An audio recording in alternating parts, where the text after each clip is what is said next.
So I'm not really sure how to say this to you guys because I know how much you love this content, but this is probably going to be the last BG trivia tournament that we do, not the last content that we make. 2026 has been a rough year for us financially, and you know, I've been trying to hide it, but I don't give a if you love me.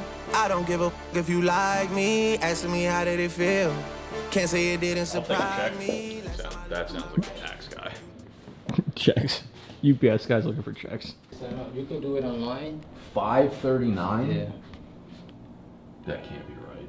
Oh, like I can't do it online You afterwards. could do it online now. What if I reject the package? No, then you go back.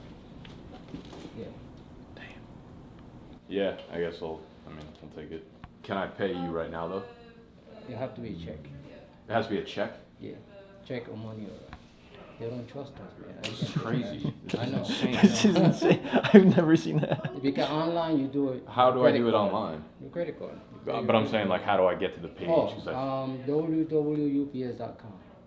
Yes. My name? Yes. Nick. Nick. Yeah. You look different, though. I look You different? lost some weight? Huh? Nah. What you mean? No, you look different. I Yeah, don't know. no. For whatever reason, I thought when I first met you, when you guys first moved in, you was probably a little more. I was jacked? Yeah.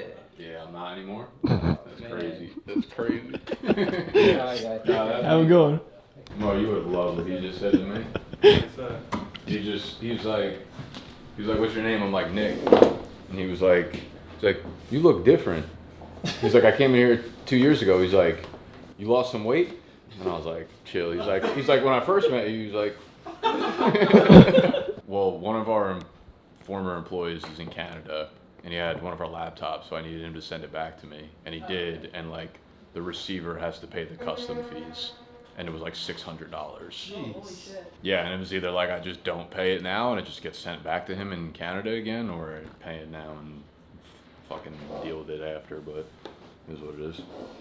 It's the last time I'll ever hire anyone from that stupid ass country.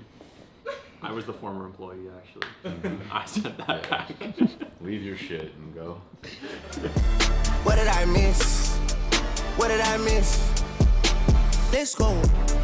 Let's go. I'm whipping around on like 600 acres. Let's go. Let's go. Let's go. You just better not ask for no favor. Let's go. Let's go. Let's go. It's love. All right. Today is May 15th, and we have a new type of vlog that I don't think we've done in the history of vlogs. We are doing a Q&A where we gave the audience the ability to ask us any question. We must provide every answer. Number one requested question. Any plans to go to an international game this year? The Germany vlog was one of my favorites from last football season. I think there's a pretty good chance right now. I think there was a few things I was looking for the international game. One was like more of a cultural shift and where we were going to be traveling to. I mean, there's already been a little bit of talk about it. In the group chat, Nick said that we could potentially go to South America when the game was in Madrid, and JMO believed him that was in South America.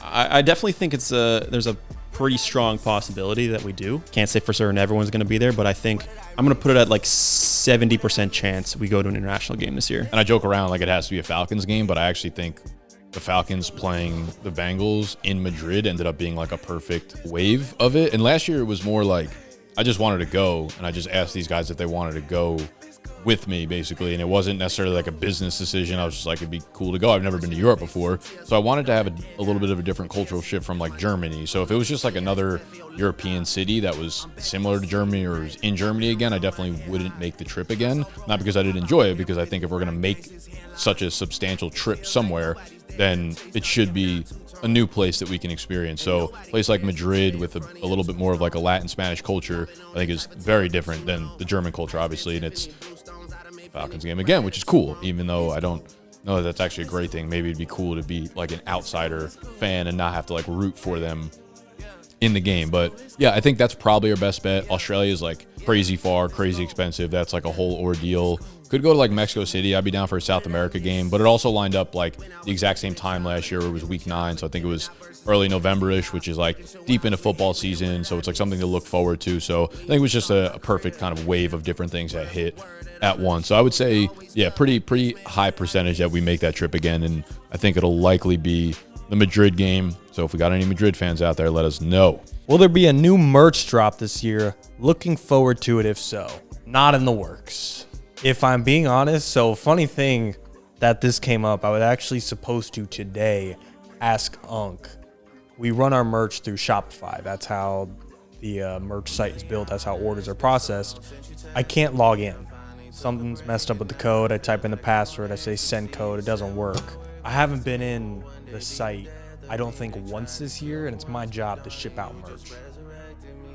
If anyone ordered anything in 2026, it has not been shipped out. I was actually supposed to ask Unc today, like, hey, I need to get in there.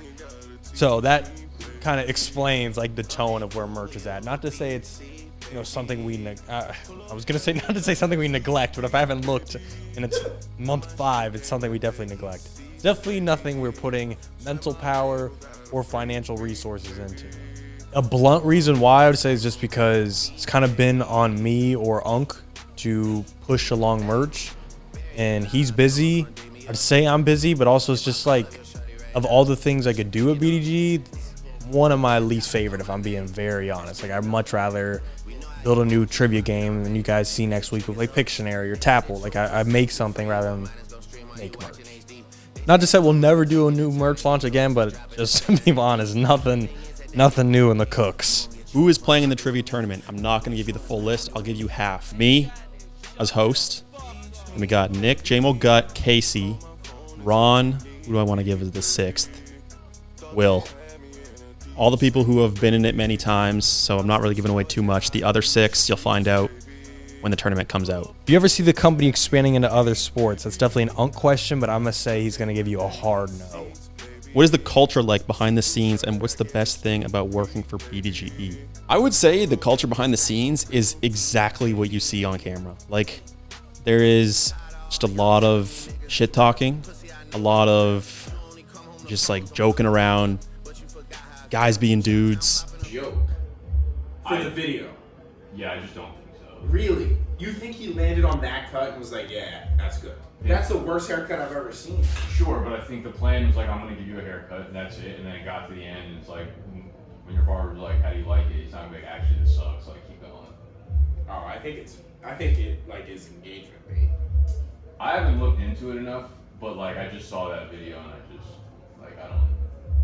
Yeah, I mean that could be true where it was that they took all the videos and then we're like, all right, give me the real cut. Dude, That's the worst haircut I've ever seen. Yeah, it's not great. No, it's not great. It's atrocious. Is it the worst haircut you've ever seen, or we're just so used to what he looks like? No, who has that haircut anymore? That's a haircut that like the Beatles used to get. Like I'm sorry, that's like just what the haircut ended up being. He looks like Ellen. Yeah, I know. That was a big comment in there. Right. Was it? What I'm saying is like everyone saw. No, that, I made think it the was joke. for engagement. It's Yeah, I just think he's just. I'm telling you, next time you see him, he's not gonna have that. I wouldn't be surprised if he ended up cutting the rest But of you his think hair. that was real? I think it was real, and then he might have gotten trolled to the point where it's like, yeah, this actually looks terrible. Yeah, I think they purposely gave him a chopped ass haircut so that it would get more views and fixed it. No, I know. I don't know. He got his haircut. That is for sure. He should have left it at this. Like, okay, if what you're saying was correct, it would have been like here, I think. But I think that's why they stop it at specific horrendous parts. But I just think it like came out weird looking, and now he's like, okay, like that's the like pain behind my Or eyes. it's the, hey, I suck at acting, I'm a football player look. Like, I gotta dap you up as if this is real. So you think underneath what's happening, or you're just saying? No, I'm off the wig. Okay. I think it's more likely this was a fake cut and then they fixed him up, like gave him some sort of fade or something. No, He does, but that's like sometimes your barber, after you finish cut it, does it the way he wants it, and you're like, I don't know. Yeah, but also there's no haircut in 2026 where the sides are the same length as the top. Agrees. Where I think he That's should have the went with only like time. a Peaky Blinders, where you like shave the sides. Like That's longer why I than think top, it's order fake the because six. no like that's been like outlawed essentially. Fair. Like no one's hair is. I don't think anyone's disagreeing that it's a bad cut. saying it. You're probably like, hey, I want this. Yeah. Yeah, I'm stuck on the fact that they did that on purpose, and next time we see him, I guess you can't confirm either or. We agree next time we see him, it's not going to be the same. Instagram? Oh yeah, it's still there. Yeah, I mean that's his hair. Wow. I really think I'm wrong. it's gonna be okay. No, I'm wrong. I think well, I think it's gonna be not fine. okay. It's just jarring. It's not okay, but Fucking. Oh, sorry. Yeah. No, important though. Called it. He was. It's a wig? T-Law was wearing a wig. No. I'm that fucking motherfucker. way. Where's it posted? I gotta shake your hand on No need to wig out. Where is it posted? that. Well done. Yeah, Nah, Marissa likes it long. Wow, no, you called that. Buzz cut? So she doesn't want me to cut it. She doesn't want him to cut it. That's You're- sharp. What a swing. I did, But yeah. but nah, it's still sharp. That's still sharp. By the way, that haircut is so atrocious. Nobody would. No, agreed. But like, Wow, I've never felt What a more. fucking wig. I've never felt more vindicated in my life. So did he not cut his hair at all? No, we just put it in. It looks like they put a new wig. they put a wig, A a long really wig long, that we long saw wig, was cut. cut the wig, and then made the hairstyle. Wow. That like could be the greatest call of my life. Like this is a top Brother, 5 you moment. wig You should have died. You should have died Stop. on the hill. You should have died on the hill. Jaguars profile picture is just him with the fucking fake haircut on too. That's fucking. Cash out. The shit. I said the shit was fake, in one way or another. And a lot of talk of ball, a lot of talk of TV shows we're watching, Invincible, The Boys, content ideas as well, like how we can make the business better, continue to grow. And I think that's also the best thing about working for BDG is like you can come into the office every day and do what a lot of people would think is a hobby or just you do for fun with your friends and have that be your full-time job. Like obviously there's still other aspects that's like editing videos or making thumbnails that are like you actually have to like do more legit work besides just talking about football. But pretty big part of it is just talking football, and that's what I love about this job. Got a question specifically for me, which was I think the third question on here. How do you view the shift from a fantasy football first towards trivia personality based content? Maybe that is not how you view it, but from the outside looking in, it seems that the trivia side just keeps growing and more resources are being invested in the trivia content offerings. I am curious if the way you view the company has changed, and if so, whether that was a decision or a slow evolution. It was a good catch by you. I think I'm sure a lot of the outside world sees it. We do pour a lot of resources and investment into the trivia side of things. It was both a conscious choice as well as a slow evolution of things. Everything we've done in here, I think outside of me, I mean, even me starting fantasy football content 10-ish years ago has become a slow evolution of what this has become. But I think that's like everything we do now are iterating, testing, because we like something that we're doing. We're like, can we scale it? Can we grow it? Do people like it? Can we keep doing it? How do we continue to more flexible with it? So very, very conscious choice at this point now. And it's actually been one of the more freeing evolutions for me personally within our business, because for a very, very long time, like we're employing people and we have a lot of overhead with the office space and all these things. But at the end of the day, like I haven't given you guys really a look under the hood in terms of finances in a while, but for a very long time, almost all of the revenue came through the fantasy football side of things. Whether it was like selling products and the draft guide and things like that, and like actual fantasy football related products, or partnering with the Underdogs of the world, the Prize Picks of the world, the BetMGM of the world, they partner with us because we convert people and we get them onto their platforms to sign up. The very, very, very large majority of the people that went to those platforms came through my fantasy content. So it was like I was doing all this stuff to continue to invest that money into other people or other avenues or other channels, etc., to try to like water that soil and hopefully like plants will arise from it. And we've gotten to the point now where trivia has become a really, really significant portion of our revenue and something I think is going to continue to grow and grow and grow. So I'm very much okay with the proof now is in the pudding and I see it coming to fruition. And I'm very much okay continuing to pour energy and time and money into it because we're seeing revenue from the trivia membership. We're seeing revenue from, the products that we're putting on the website, obviously to get you guys to sign up for. We're seeing pretty significant money coming through from both just YouTube AdSense and the TikTok platform. And I think that's kind of like an underlying thing that's changed in the creator economy over the last like 3 or 4 years, is that a lot of these platforms are now actually paying creators like real money. For a very long time, when I was first starting being a full-time creator, I did not factor in platform revenue in any sort of business sense because it was so minimal and so unpredictable. And I know there are people, obviously edge cases where like massive YouTubers were making all their money from AdSense, but that's not realistic unless you're getting millions and millions of views a week on YouTube to really sustain a lifestyle that way. Over the last few years though, now TikTok will pay us out significant money per month. It will end up being over 6 figures over the course of the year. YouTube will, I believe, be around that case as well. And this is just for, like, most of our TikTok traction is via trivia content. The YouTube AdSense for just the trivia side of things will probably net us maybe not 6 figures exactly, but maybe around that figure. And then, like, even Facebook, we just started posting videos on there, and now we have like $2,000 or $3,000 a month coming from just pure posting of content onto Facebook. So the reason you're seeing a lot of shift in our attention and our resource and our personnel is because it's coming back to us tenfold. And it's something that's, like, very, very, in my opinion, sustainable, because now we have proof of 3 or 4 years of it being successful. So this particular season, you're seeing a larger shift towards trivia and not fantasy. This feels like more of an Unk question, because sometimes Unk, I wouldn't even say he's secluded, just sometimes, like, we'll think we're heading in one direction, and, like, on a whim, it's like, okay, we're doing this. So it's very hard for us to predict something like 5 years from now, because, like, shit just happens so fast with AI, with content, with what we can do, with new opportunities, who we're working with, where we travel to, that we might think, like, oh, next off season we want to focus on merch, and, like, we might get a new partnership with fucking Manscaped, and Mo's got to have a new hairstyle once a week. That was a terrible example, but just, we do things so rapidly. Like, I know Unk was talking about Dynasty. I'm sure last Dynasty season or last summer, if you asked Unk in May of last year, you'd be like, oh yeah, next year Dynasty, we're going to launch this. We're going to have a Dynasty product. We're going to have Dynasty rankings, a Dynasty draft guide, yada, yada, yada. And then, like, fast forward, like, we actually not only didn't do any of that, we did the opposite. Like, we scaled down on Dynasty to work on something else. So a 5-year prediction is actually insane. I don't even know if we'll all be here in 5 years. Like, I can't tell you. I would put it 50-50. I'm even in New York. Like, I'm in BDG for the long haul, but 5 years from now, shit changes quick, man. Like, one more bad winter. Not that I would even, like, move home, because it's like I don't have a job there and I don't want another job. But you just are so surprised how fast things change. Like the Dynasty. I think I don't need to give another example. That's just the best one.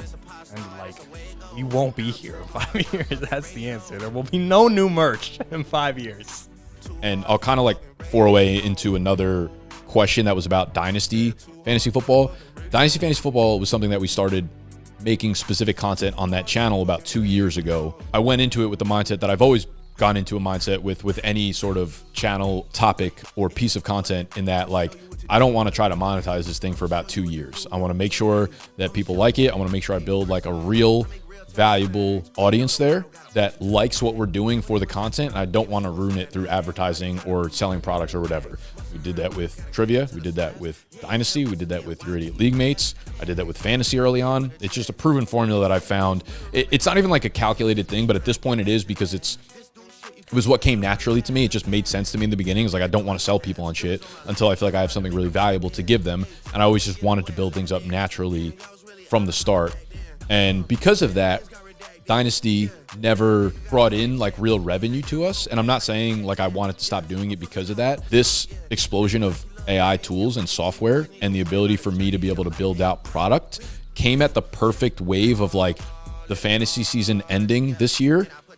Dynasty season normally would have started. So I made a very conscious choice that, like, I think the long-term health of this business would be better off if I learned these tools and allowed myself to, like, really ingrain myself in them, put us ahead of other companies in this piece of technology that's going to change the world over the next few years, rather than investing, 5, 6, 7 hours a day into researching Dynasty content, prepping, filming, editing, thumbnails, those kind of things, which, again, would have been a good thing for people. People like it. Obviously, they find value in it. But if I'm putting the company first and I'm looking at where we're going to be in 3 years, the place that's going to make us exponentially grow is software and coding and learning these tools more so than Dynasty. And I was like, cool, it's not going to hurt us. Like, I couldn't have made that decision if it was AI tools or fantasy football. Like, it was September and that hit.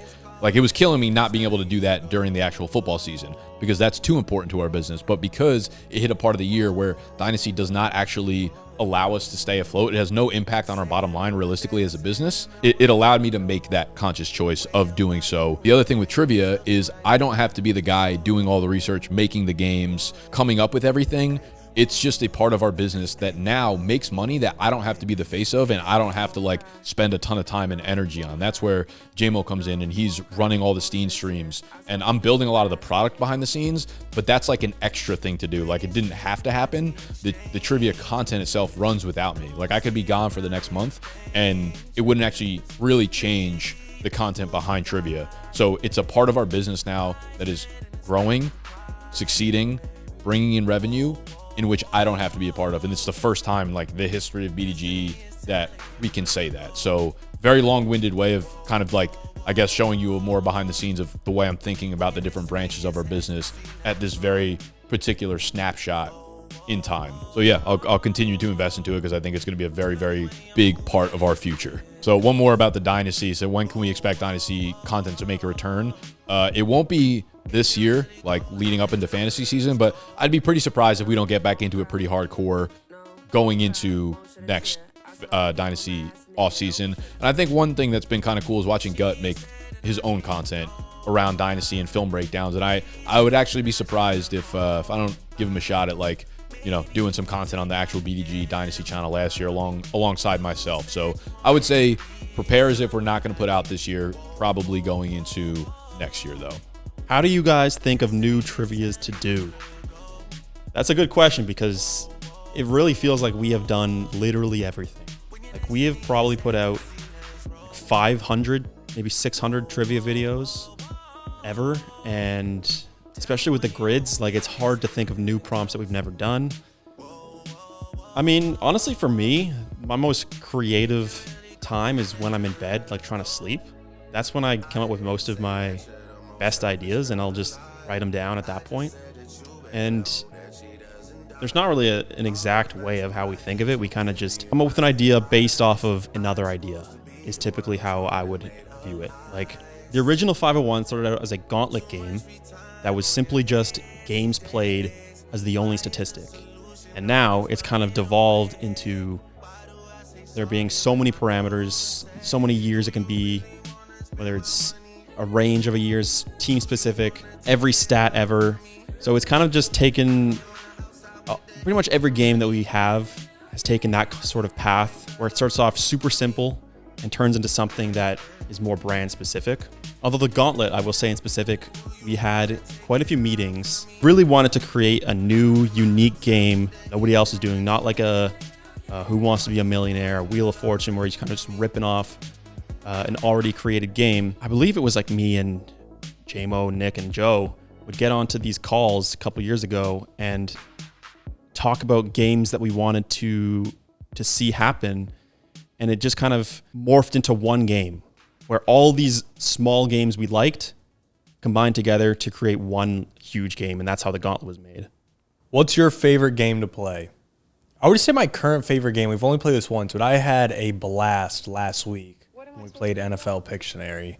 That was just awesome. I was like just sitting down, I'm like, what game could I make? I'm like, hold up, this sounds like it would cook. Made it over a weekend, brought it to the office, and like everyone had fun. Everyone was terrible at drawing, made great content. That's my like most enjoyable game right now, but we've only played it once. All-time GOAT, always gonna be fantasy drafts. It's just like been the favorite since the old office, been the best game we've made, still the favorite game now. It's our best performing game. It's just a GOAT. I will say though, it is becoming the hardest game because we played so much. It's like, how do we think of a prompt we haven't done? Like it's we make fun of the prompts with like has a sister. Got to draft a running back that has a sister. It's like no one knows these NFL players' families, but like we know everything else. Like you can't have to draft a running back that's played for 3+ teams, have to draft a running back on his third team, have to draft a running back that played in 1952. Like we'd get that. So still to go. My favorite game is still the Daily Rip. I love doing the fantasy drafts every day on the website, and I don't think I'm ever going to get tired of it. Just the fact that you can see how you do against everyone else, plus to see if you can get the best answer for every single prompt. I don't think there's a game out there that can beat that. It's just you need to have such a high level of ball knowledge in so many ways to be able to perform. I do like the 501 as well, except my only gripe with it is I'm terrible at defense. So anytime there's a defensive prompt, I just don't even fuck with it. I just skip it. I don't know. I kind of go back and forth. Like, I have certain things that I like that are football related. Like right now, I fucking love playing categories. I like games that are not just football related, that are more like having a bit of a worldview. And I don't mean like geography, because I'd be terrible at that, but I mean like have trivia that I think is more all encapsulating, right? You got to use your mind, kind of like be quick on your feet, be quick witted. So categories is like that's a very niche one. It's like a mini game within some of our games at this point. Categories is really fun. Football, I'm actually like obsessed with 501, like the new game that we have on the website, and more particularly like the online mode. Like I'm actually very proud of what I built that game out to be, because it's like a game that I am very personally addicted to. I just jump in with Steens all the time. Like probably half of them have played games with me that you would never even hear about, because I'm just, whenever I'm like free, I'm kind of like jumping in and playing with them. So the 501 online game is my current fixation right now. And I heard Sexy talking about it, and he's like, yeah, I'm terrible at defense. And like, I was the same way. I was fucking awful at defense too, but you keep playing and then they start becoming, you know, more of a niche memory in your mind. I'm actually kind of worried about that. Like, I feel like too much of my brain is now being taken up by weird niche statistical football stat categories. Yeah, it's like a genuine concern of mine right now. You're worried at league mates punishment. When is Casey doing the tip to tip? We actually talked about that today a little bit. It sounds like it's either going to be July 24th or July 31st, whenever Jack is going to be in the city. I believe we're still doing a meetup as well. So if you're going to be in the city, July 24th or July 31st, we'll try and get a date soon for that so you guys can plan to be there. When are you guys getting an office dog? I asked this one just to talk about it. I realistically see us having a dog in the office. Oh, this sounds so far, but I would say within the next 3 years, which sounds like terrible because I'm like, I've been here roughly 3 years. It's like a whole nother one of that just to get a dog. But a couple of weeks ago, we were talking about getting a dog, and Unc was hinting at if he moves apartments and has like a big enough apartment with like an outdoor space, he'd be like considering getting a dog. So I could see that happening within the next, I don't fucking know what Unc's lease is at. I feel like he moved a year ago. He's probably got another year. Next 18 months. And then if that doesn't happen, I think eventually my girlfriend will move to New York. She has a dog, and I'll probably bring him every day. Or if Mo moves to a new apartment next year and I have space, I would just get my own dog. That's also on like the backbone of like, we are cooking and Mo affords an awesome apartment. When is Mo going to let Unc shave his head again? Funny enough, I've actually been kind of waiting to do something with my hair. Like every day I'm like, I'll buzz it right now. But a time I kind of want to shave it is like an ad, which sounds stupid. I would love for us to work with a company like Manscaped or, I don't know, there's some razor company, and I'm like, that's the perfect ad. It's like, all right. It just gives, like, it doesn't take much for Mo to be convinced to do something with his hair. So I'm just looking for that little umph. Like, yeah, we got to do this for, like, to make a good commercial. Like, I'll do it. So if anyone watching this works for a clipper company of some sort, cutting company, trimmer company, and you could get a connection, Mo's willing to be the star of the show. When can I see Carson again? Maybe soon. Find out. So enjoy the present. That's all we got. It's just kind of fun. So if you have any more questions, comment down below. We might do something else in the future. I'm doing my big one. You doing the little one. What kind of man are you? A middle one.